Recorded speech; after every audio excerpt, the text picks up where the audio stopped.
बिस्मिल्लाहिर्रहमानिर्रहीम। अस्सलाम वालेकुम।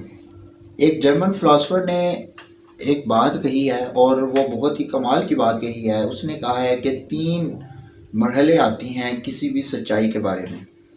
जब एक दफ़ा सच्चाई को सुना जाता है तो उस पर हंसी उड़ाई जाती है। फिर एक मरहला आता है कि उस सच्चाई के अगेंस्ट जाया जाता है और तीसरा मरहला ये आता है कि उस सच्चाई को जो है, उस फैक्ट को कबूल कर लिया जाता है। इसी तरह ही इस वीडियो का जो टॉपिक है वो भी इसी तरह ही है कि इन्हीं मरहलों में से गुज़र के आया है। आजकल के दौर में ये अब तीसरे मरहले पे है कि अब इसको एक्सेप्ट कर लिया गया है। साइंस ने भी एक्सेप्ट कर लिया है, रिसर्चेस में भी आ चुका है। हाँ, कुछ लोग जिनको इल्म नहीं या जो लेटेस्ट जो रिसर्च के साथ मुंसलिक नहीं है, उनको नहीं पता या उन्होंने एक्सेप्ट नहीं किया। आज इस वीडियो में एक अहम मसला डिस्कस करूंगा कि हर तरफ ये सवाल भी पूछा जाता है कि कौन सा कुकिंग ऑयल, कौन सा जो फैट्स हैं, कौन सी वो हम यूज़ कर सकें, और वो कौन सी जो फैट्स हैं, कुकिंग ऑयल्स हैं जो कि सेहत के लिए भी फ़ायदेमंद हैं, और उसके अलावा ख़ास तौर पर दिल के लिए कौन सी फ़ैट और ऑयल मुफीद है। फैट या लिपिड्स का टॉपिक एक बहुत ही लेंथी और डिफ़िकल्ट सा और बहुत ज़्यादा ड्राई टॉपिक है, और इस वजह से मैं इसको बहुत ज़्यादा डिटेल में और उसकी क्लासिफिकेशन वगैरह डिस्कस नहीं करूँगा। आसान से लफ्ज़ों में और आम फहम अंदाज में ये बताऊँगा। इसकी थोड़ी सी बायोकेमिस्ट्री, कुछ इसकी जो सिंपल सी जो आम लेमैन टर्म्स में जिसकी टाइप्स हैं उसको बयान करूँगा। अब सबसे पहले इसकी थोड़ी सी बायोकेमिस्ट्री समझा दूँ ताकि बिल्कुल भी मुश्किल अंदाज में नहीं, बहुत ही आसान अंदाज में एक बायोकेमिस्ट्री, ताकि इससे ये होगा कि आपको समझ आ जाएगी कि कौन सी फ़ैट जो है वो हेल्दी है और कौन सी फ़ैट जो है वो अनहेल्दी है। अब सबसे पहले इसकी बायोकेमिस्ट्री से पहले कि ये इंसानी जो सेल है इस वक्त तक बेहतरीन तौर पर परफॉर्म करता है जब तक उसको उसके एलिमेंट्स और न्यूट्रिएंट्स वगैरह मिलते रहें। जब ग़िज़ा में उन केमिकल्स की, उस न्यूट्रिएंट्स की कमी हो जाती है तो बहुत सी बीमारियां वगैरह पैदा हो जाती हैं, डिसऑर्डर्स हो जाते हैं। आम मफ़हूम में चिकनाइयाँ यानी फ़ैट्स और लिपिड्स में 2 चीज़ें शामिल होती हैं। एक को फ़ैट कहा जाता है और दूसरे को ऑयल कहा जाता है। दोनों एक दूसरे से मुख्तलिफ है। Fat is a different thing, oil is a different thing.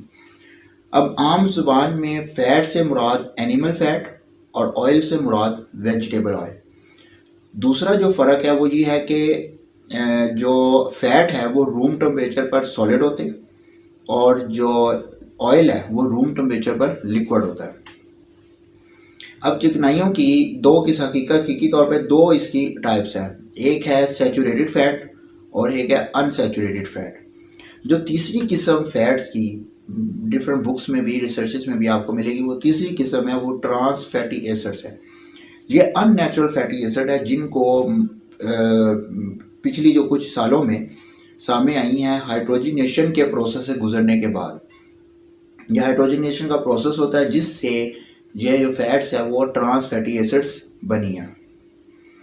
अब इनकी थोड़ी जो है वो डिटेल। सैचुरेटेड फैट्स या सैचुरेटेड फैटी एसिड्स, ये वो चिकनाइयाँ होती हैं जिनकी हाइड्रोकार्बन चेन में इंडिविजुअल कार्बन एटम्स के दरमियान कोई डबल बॉन्ड नहीं होता। मसलन इसकी जो एग्जांपल्स है वो है बटर है, देसी घी है, कोकोनट ऑयल है, चिकन है और डेयरी की जो मसनूआत है जिसके अंदर दूध और पनीर वगैरह है, ये इसकी एग्जांपल्स हैं। सेकेंड टाइप है अनसैचुरेटेड फैट्स। ये ऐसी चिकनाइयाँ होती हैं कि जिनमें हाइड्रोकार्बन्स में इंडिविजुअल कार्बन एटम्स के दरमियान एक या एक से ज़्यादा डबल बॉन्ड मौजूद होता है। इनकी जो एग्जांपल्स हैं जो अनसैचुरेटेड फैट्स में आती हैं वो हैं olive oil, sunflower oil, corn oil, canola oil, उसके अलावा सोयाबीन का ऑयल, तिलों का तेल, बादाम का तेल वगैरह, ये अनसैचुरेटेड फैट्स हैं। Third type trans fatty acids की, ये वो mostly man made third type है जिसमें अननेचुरल जो है वो फैटी एसिड मौजूद होते हैं, यानी कि गैर कुदरती और अननेचुरल फैट्स होते हैं। इनको अननेचुरल फैट्स भी कहा जाता है और यही मेन वजह है कोरोनरी आर्टरी डिजीज़ की और इसके अलावा डायबिटीज़ मेलाइटस की। अब मैं इनकी आपको थोड़ी बायोकेमिस्ट्री बताऊं कि किस तरह से इनको, किस फैट को क्या चीज़ हो बायोकेमिस्ट्री वाइज के इसको सैचुरेटेड फैट कहेंगे और किसको अनसैचुरेटेड फैट कहेंगे बायोकेमिस्ट्री वाइज, और कौन सी जो है वो ट्रांस फैटी एसिड्स कहलाएगी। अब आपकी स्क्रीन पर देखें, लेफ्ट साइड पे आपको सैचुरेटेड फैट्स लिखा नज़र आ रहा है। जैसा कि पहले बता चुका हूँ कि इसकी हाइड्रोकार्बन जो चेन है इसमें कोई डबल बॉन्ड नहीं होता और over heating in saturated fats को मुतासर नहीं करती। ये अपना बायोकेमिकल स्ट्रक्चर बरकरार रखती है और इसकी ग़िज़ाई जो मसाले हैं वो भी मैं बता चुका हूँ। अब आप स्लाइड के दरमियान में देखें, सिस अनसैचुरेटेड फैटी एसिड्स लिखा है। ये बहुत सारे कुदरती तौर पर पाए जाने वाले अनसैचुरेटेड फैटी एसिड्स हैं जिनमें हाइड्रोजन एटम और कार्बन चेन में मौजूद डबल बॉन्ड की एक ही तरफ मौजूद है। हाइड्रोजन एटम जो है वो कार्बन चेन में जो मौजूद डबल बॉन्ड है उसकी एक ही तरफ मौजूद है। कन्फिगरेशन जो है, इसकी कन्फिगरेशन को सिस कन्फिगरेशन कहा जाता है। सिस का जो मतलब लैटिन लैंग्वेज में है वो है कि सेम साइड पर, यानी कि इसमें जो कार्बन है वो सेम साइड, हाइड्रोजन एटम्स जो है वो सेम साइड पे। इस तरह से इसको सिस अनसैचुरेटेड फैटी एसिड भी कहा गया है। अब इसके अपनी स्लाइड के राइट साइड पर देखें, ट्रांस अनसैचुरेटेड फैटी एसिड लिखा है। ये अनसैचुरेटेड कार्बन एटम्स हैं और हर एक के साथ एक हाइड्रोजन एटम लगा है और डबल बॉन्ड भी मौजूद है, मगर कन्फिगरेशन मुख्तलिफ है। वो ट्रांस है यानी डबल बॉन्ड के साथ वाले कार्बन एटम पर जो हाइड्रोजन एटम लगे हैं वो कार्बन चेन के ऑपोजिट साइड पर लगे हैं, तो ये अननेचुरल हो गया। ट्रांस फैटी एसिड जो है वो अननेचुरल फैट्स की वो किस्म है जो हाइड्रोजनेशन के दौरान बनती है। अब हाइड्रोजनेशन क्या है? ये एक इंडस्ट्रियल प्रोसेस है जिसके दौरान हाइड्रोजन को लिक्विड वेजिटेबल ऑयल में शामिल करके इसको सॉलिड घी बनाया जाता है। सबसे जो बड़ी तशवीशनाक बात है कि इसके बारे में पब्लिक और हत्ता के बहुत सारे हेल्थ प्रोफेशनल्स को भी नहीं पता, और वो ये ट्रांस फैटी एसिड तमाम प्रोसेस्ड कुकिंग ऑयल्स में पाए जाते हैं जो कि आमतौर पर मार्केट में मुयसर है। अब हाइड्रोजनेशन और ओवर हीटिंग से बहुत सारे डबल बॉन्ड जो है वो केमिकली जो है सैचुरेटेड नहीं बनते, बल्कि ये इनको ट्विस्ट कर देती है और हाइड्रोजन एटम जो है वो कार्बन चेन की मुख्तलिफ साइड्स पर चले जाते हैं, जैसा कि मैं अभी बता चुका हूँ, और इस कन्फिगरेशन को ट्रांस कहते हैं। ये ग़िज़ाई तहकीक में बहुत बड़ा एक ब्रेक थ्रू है, बल्कि था भी, क्योंकि ये अब लेटेस्ट कोई नई बात नहीं है, कई कुछ साल पहले भी इसकी रिसर्च आ चुकी है और इसमें लेटर रिसर्च भी इससे मुंसलिक अक्सर हेल्थ प्रोफेशनल्स सनाशा भी हैं। अब लिक्विड वेजिटेबल्स ऑयल को प्रोसेस करने का ये फ़ायदा तो है कि इनकी जो शेल्फ़ लाइफ है वो बढ़ जाती है, मगर हेल्थ के लिए ये एक ख़तरनाक भी हैं, पॉइजनस हैं और ये बीमारियां काज करते हैं। अब ट्रांस फैटी एसिड के जो मुख्तलिफ असरात हैं जो इनके, और इनके जो ट्रांस फैटी एसिड के बारे में है, इवन के ये MBBS की मुख्तलिफ बुक्स जो बायोकेमिस्ट्री की, लिपन कोट, हार्पर, इसके अंदर भी बाकायदा इनका टॉपिक है और इसके बारे में बताया गया है, लेकिन आमतौर पर इस पर इतनी ज़्यादा वो तवज्जो नहीं दी जाती।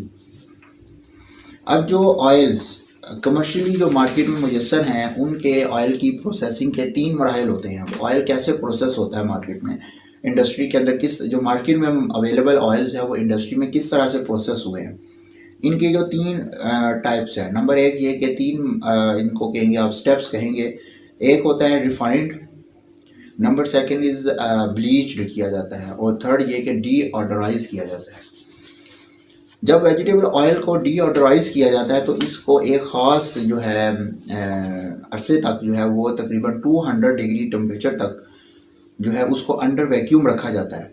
इस हाई टेम्परेचर पर रहने की वजह से बहुत से जो अनसैचुरेटेड फैटी एसिड्स हैं वो ट्रांस फैटी एसिड्स में कन्वर्ट हो जाते हैं। अब आपको पता चल गया होगा कि जो नेचुरल फैट्स हैं या ऑयल्स हैं वो कौन से होते हैं और अननेचुरल फैट्स कौन से होते हैं। अब आपको ये बताता हूँ कि जो अननेचुरल फैट्स हैं, जो ट्रांस फैटी एसिड्स हैं, वो किस तरह से नुकसान पहुँचाते हैं, किस तरह से वो ये coronary artery disease, diabetes mellitus वो किस तरह से काज करते हैं। ट्रांस फैटी एसिड्स आखिर क्यों नुकसानदेह हैं, ये बात समझने के लिए आपको थोड़ा सा सेल मेम्ब्रेन का स्ट्रक्चर बताता हूँ। जो ह्यूमन सेल है उसकी जो वॉल है बाहर वाली, उसको सेल मेम्ब्रेन कहा जाता है। इसमें ये क्या होता है कि अब पहली बात ये कि ये कोई नई बात नहीं है कि किस तरह से ट्रांस फैटी एसिड जो है वो किस तरह से हम बीमारियां काज कर रहे हैं, सेल के ऊपर किस तरह से वो असर कर रहे हैं।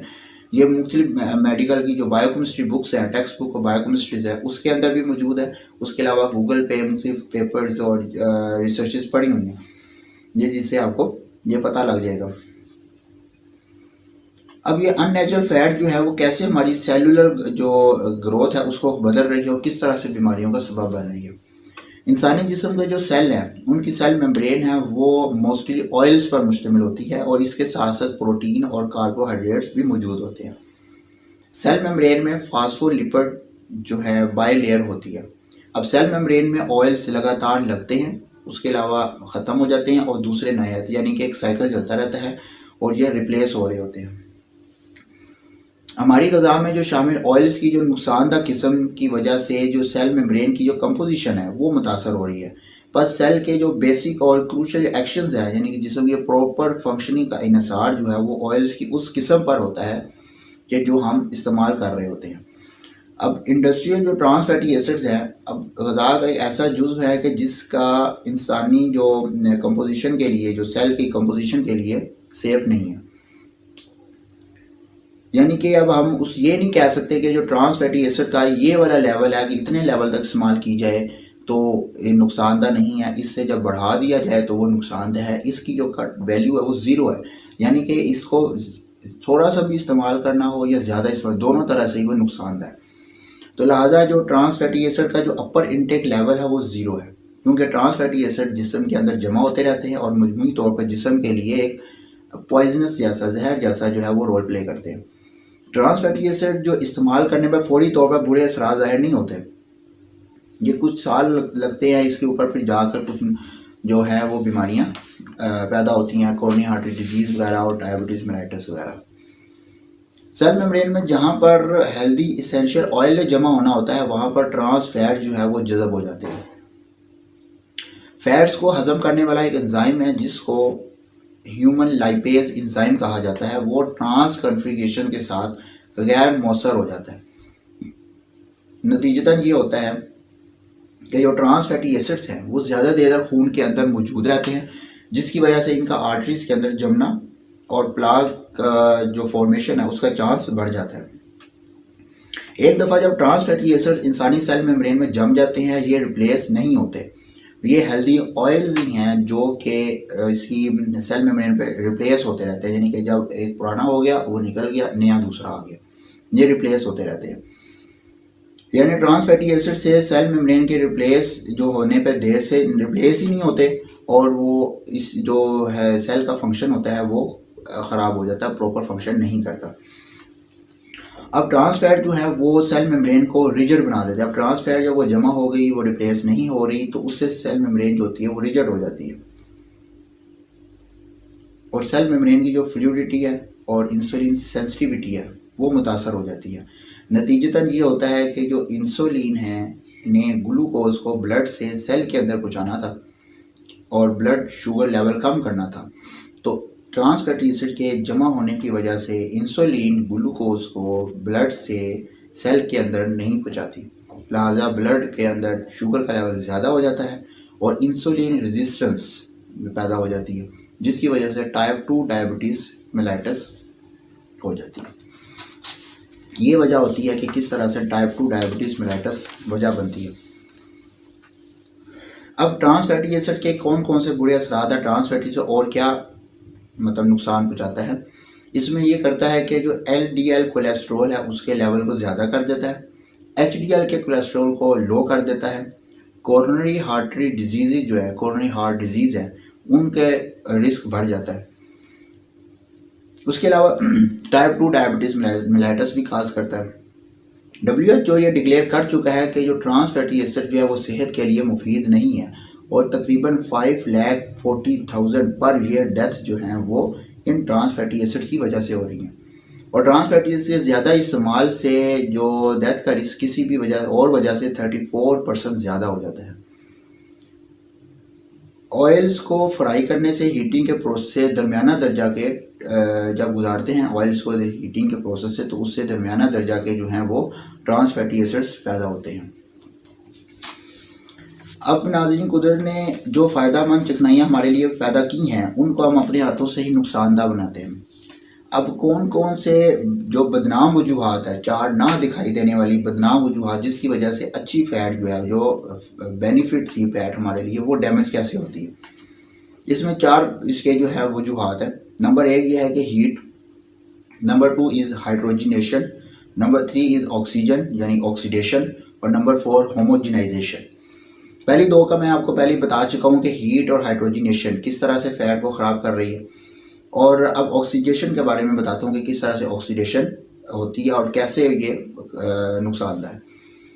अब इंसान ने आज तक, पहले ज़माने में होता था ऑयल बीजों से नहीं निकाला, वैसे ही बीज इस्तेमाल किए जाते थे, वैसे ही खाए जाते थे और उनको फैट मिलती थी। अब जब से बीजों में से ऑयल निकाला तो तब से मसले मसाइल पैदा, उसकी हाइड्रोजिनेशन भी की, प्लस जब ऑयल को बीज से निकाला जाता है तो वो हवा में मौजूद ऑक्सीजन होती है उसके लिए बहुत ज़्यादा सेंसिटिव होते हैं। तो उससे यह होता है कि इन ऑयल्स को ऑक्सीजन के साथ जो है वो इंट्रैक्शन होता है, जिसकी वजह से फ्री रेडिकल्स वगैरह बनते हैं ना, ऑयल जो होते हैं वो ख़राब हो जाते हैं। अनसैचुरेटेड फैट अपनी बायोकेमिकल जो स्ट्रक्चर यानी कि डबल बॉन्ड की मौजूदगी की वजह से सैचुरेटेड फैट की निस्बतन ऑक्सीजन के लिए ज़्यादा हसास होता है, और जो पॉली अनसैचुरेटेड फैट है उसके अंदर वैसे ही डबल बॉन्ड बहुत ज़्यादा है और ऊपर से वो ऑक्सीजन के लिए उतना ही ज़्यादा हसास है, और इनके लिए ऑक्सीजनेशन के अटैच होने के और ही ज़्यादा चांसेस होते हैं और ये जल्दी ऑक्सीडाइज हो जाता है और रैंसिड हो जाता है। ऑक्सीडेशन भी टेम्परेचर यानी हीट के साथ रिलेटेड है। फ्राइंग की वजह से अनसैचुरेटेड फैट ना सिर्फ जल्दी ऑक्सीडाइज हो जाते हैं बल्कि इनकी जो सिस फॉर्म जो है वो ट्रांस फॉर्म में बदल जाती है। कमर्शियली जो मार्केट में अवेलेबल जो ऑयल्स हैं वो बार बार फ्राइंग के प्रोसेस से गुजारा जाता है, इससे दोनों टर्म ट्रांसफॉर्म भी और ऑक्सीडाइज फैट का स्पेक्ट्रा एक ख़तरनाक लेवल तक बढ़ जाता है। अब जो फोर्थ वजह जो थी वो है होमोजिनाइजेशन। ये तो एक ऐसा प्रोसेस है जो कि फैट्स की शेल्फ लाइफ को बढ़ाता है मगर फैट इससे डैमेज हो जाती है। अब जैसे एग्जांपल लेते हैं हम मिल्क की, दूध की। नॉर्मल दूध में जो फैट मौजूद है वो लार्ज ग्लोब्यूल्स की शक्ल में होती है और आम तौर पर जो इंटेस्टाइनल ट्रैक्ट में जाकर डाइजेस्ट हो जाती है। होमोजिनाइजेशन में क्या होता है कि इन लार्ज बड़े जो ग्लोब्यूल्स हैं फैट के, उनको छोटे छोटे कतरों में तोड़ दिया जाता है, और यानी कि इसका जो असल साइज होता है उससे 3 टाइम्स उसको छोटा कर दिया जाता है, जो कि सारे दूध में फैले हुए होते हैं। अब बहुत सारे होमोजिनाइज्ड फैट्स के जो पार्टिकल्स हैं वो डाइजेशन को बाईपास करते हैं और बराह रास्त जो है वो डायरेक्टली ब्लड स्ट्रीम में चले जाते हैं, और अपने साथ एक जो एंजाइम है, जो फैट को तोड़ फोड़ करने वाला एंजाइम है, उसको ज़ैंथीन ऑक्सीडेज कहा जाता है, वो भी साथ ही आर्टरीज में ले जाते हैं, और वो ज़ैंथीन ऑक्सीडेज जो है वो आर्टरीज को डैमेज करता है, जिसकी वजह से वहाँ पे फैट अकुमुलेशन होना शुरू हो जाती है और प्लाग फॉर्मेशन वगैरह जमा भरना शुरू हो जाती है, प्लाग फॉर्मेशन होना शुरू हो जाती है, और इससे जो है वो कोरोनरी आर्टरी डिजीज़ इसकी जो है वजह पैदा हो जाती है। कोरोनरी आर्टरी डिजीज़ वगैरह जो होती हैं वो इस तरह से फिर हो जाती है। और अब नाज़रीन ये देखें कि हमने कौन सा कुकिंग ऑयल, घी या ऑयल इस्तेमाल करना है। वैसे तो जैसे एक्सप्लेन कर चुका, उम्मीद है कि आपको काफ़ी हद तक समझ आ गई होगी। अब सेहत के लिए ख़तरनाक जो हाइड्रोजिनेटेड जो फैट्स हैं, जिनको आम बनस्पति घी या मार्गरीन वगैरह कहा जाता है, उनको आप इस्तेमाल करना बंद कर दें। ट्रांस फैट्स पर मुश्तमिल घी या कुकिंग ऑयल्स हैं उनका इस्तेमाल बंद कर दें। तमाम प्रोसेस्ड और रिफाइंड जो कमर्शियल ऑयल्स हैं जो मार्केट में अवेलेबल हैं उनको आप इस्तेमाल करना छोड़ दें। सिर्फ जो एक्सपेलर प्रेस्ड क्रूड ऑयल या अनरिफाइंड ऑयल, सिंपल टर्म में अनरिफाइंड जो ऑयल है वो इस्तेमाल करें।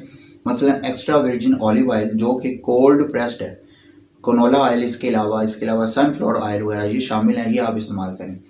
सिर्फ और सिर्फ एक्स्ट्रा वर्जिन ऑलिव ऑयल को आप पकाने के लिए, कुकिंग के लिए इस्तेमाल ना करें, क्योंकि वो हीट की वजह से इसका स्ट्रक्चर जो है वो ख़राब हो जाता है।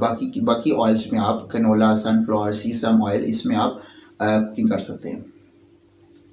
अब इसेंशियल फैटी एसिड की ज़रूरत पूरी करने के लिए आप खाने के दौरान 1 चम्मच इस्तेमाल कर सकते हैं एक्स्ट्रा वर्जिन ऑलिव ऑयल का। जैसा कि इससे पहले मैं वीडियो में आपको जिक्र कर चुका हूँ कि 10 to 15% जो कोलेस्ट्रॉल हमारे जिस्म के लिए डेली नीड है, और बाकी का जो 85 to 90% जो कोलेस्ट्रॉल है ना वो जिस्म खुद बना लेता है। लिहाजा जिस्म को रोज़ाना नेचुरल सैचुरेटेड फैट की ज़रूरत होती है, जो कुछ और तो आप कुछ मकदार में एनिमल सैचुरेटेड फैट की ग़िज़ा में शामिल करें। दोनों इसेंशियल फैटी एसिड और नेचुरल सैचुरेटेड फैट जो हैं सेल मेम्ब्रेन के कंपोनेंट्स में कंपोनेंट्स हैं और ये दुरुस्त और सेहतमंद तरीन जो सेल की फ्लूडिटी इन्हीं की अवेलेबिलिटी पर मुनसर होती है। लिहाजा हमें अपनी ग़िज़ा में जो है वो नेचुरल सैचुरेटेड फ़ैट ज़रूर शामिल करनी चाहिए। नेचुरल जो सैचुरेटेड फ़ैट है उसमें बटर है, देसी घी वगैरह शामिल है। थोड़ी मिकदार में रोज़ाना इस्तेमाल करना सेहत के लिए मुफीद है। साइंस ये भी साबित कर चुकी है कि इनके इस्तेमाल से ब्लड कोलेस्ट्रॉल नहीं बढ़ता जब तक कि बहुत ज़्यादा मिकदार में ना ली जाए। नेचुरल सैचुरेटेड फ़ैट ना ही ऑक्सीडाइज होती है और ना ही फ्री रेडिकल्स पैदा होते हैं। अगली बात यह कि इसेंशियल जो ओमेगा 3 फैट्स की ज़रूरियात कैसे और कहाँ से पूरी करें, जो कि पूरे जिस्म बिलखुसूस दिल के लिए बहुत ज़्यादा मुफीद है। इसके लिए यह अब जो कोरोनरी हार्ट डिजीज़ के पेशेंट्स हैं उनके लिए ज़रूरी है कि रोज़ाना 1 ग्राम पर डे फ़िश ऑयल का इस्तेमाल करें। अब ये वाली बात कईयों को हज़म नहीं होगी। वजह यह कि या तो कम इल्मी की वजह से या उनको नहीं पता कि कोरोनरी आर्टरी डिजीज़ का पेशेंट है उसको 1 ग्राम पर डे तो ये कहा जा रहा है कि फ़िश ऑयल इस्तेमाल करें। ठीक है, इसका सबसे पहली बात हवाला है कि लिपन कोड जो टेक्स्ट बुक ऑफ बायोकेमिस्ट्री है उसके अंदर लिखा हुआ है। लिहाजा इससे पहले मैं बता चुका हूँ कि किस तरह से सैचुरेटेड, अनसैचुरेटेड और ट्रांस फैट जो है वो नुकसानदेह है। कौन से इसमें तीनों में से कौन सी नुकसानदेह है और कौन से प्रोसेस में से गुजरी हो तो वो नुकसानदेह हो जाती है और किस तरह से प्लाक फॉर्मेशन करती है। और जबकि वो मरीज़ जिनका ट्राइग्लिसराइड का लेवल ज़्यादा हो उनको 2 to 48 ग्राम पर डे जो है वो तजवीज़ किया जाता है कि fish oil. Cold weather fish और इसका ऑयल ओमेगा 3 का बेहतरीन ज़रिया है। इसमें EPA इकोसा पेंटानोइक एसिड और DHA डिकोसा हेक्सानोइक एसिड जो है वो मौजूद होता है। दूसरा ज़रिया सीसम और सनफ्लावर के बीजों से, वो ओमेगा 3 का एक गुड सोर्स है। उसके अलावा फ्लैक्स सीड ऑयल यानी कि अलसी का तेल वो भी बेहतरीन सोर्स है। उसके अलावा आप टेबल स्पून अलसी का रोज़ाना 1 टेबल स्पून अलसी वो रोज़ाना 1 ले सकते हैं। ये भी ओमेगा 3, इससे भी आपको ज़रूरत पूरी हो सकती है। सोयाबीन ये ओमेगा 3 का बेहतरीन ज़रिया है, रिच सोर्स है। अगर ये ग़िज़ाएँ मुयसर नहीं तो फिर आप फ़िश ऑयल जो EPA DHA ये वाला फ़िश ऑयल जो है वो सप्लीमेंट्स के तौर पर आप इस्तेमाल कर सकते हैं। अब आप आखिर में मुख्तसरन ये कि आप सालन पकाएं देसी घी में, मक्खन में, कोकोनट ऑयल में या पाम ऑयल में, जो भी आपको इजीली अवेलेबल हो। जब खाना खाने लगे तो 1 टेबल स्पून आप एक्स्ट्रा वर्जिन ऑलिव ऑयल इस्तेमाल वैसे खा लें या सालन के ऊपर डाल लें या रोटी के ऊपर लगा लें। तो इस तरह से आप एक्स्ट्रा वर्जिन ऑलिव ऑयल इस्तेमाल करें। नेज़ वक्तन फ़वक्तन जो है वो अलसी का तेल, सूरजमुखी के बीजों का तेल बताई गई जो मिकदार है उसके मुताबिक इस्तेमाल करें। अगर फ़िश मैसर नहीं, कोल्ड वेदर फ़िश जो बताइए आपको वो अगर मैसर नहीं है तो फिर आप फ़िश ऑयल के जो सप्लीमेंट्स हैं वो जो भी आपका डॉक्टर हैं, माहिर ग़िज़ायात है, उसके मशवरे से आप इस्तेमाल कर सकते हैं। अब आम सादा अनप्रोसेस आप ये कि अनप्रोसेस जो फूड्स हैं उनका इस्तेमाल करना शुरू कर दें, जो कि आज से 100 साल पहले इंसान करता था। अब ये अकली सी बात है कि आज से तकरीबन 30 से 35 साल पहले किताबों में भी इसका जिक्र है कि जो डायबिटीज़ मेलाइटस है और हाइपरटेंशन है ये अमीरों की बीमारी होती थी, कि जो अमीर लोग हैं उनके अंदर ही डायबिटीज़ मेलाइटस होना है, उन्हीं को ही हाइपरटेंशन की बीमारी है।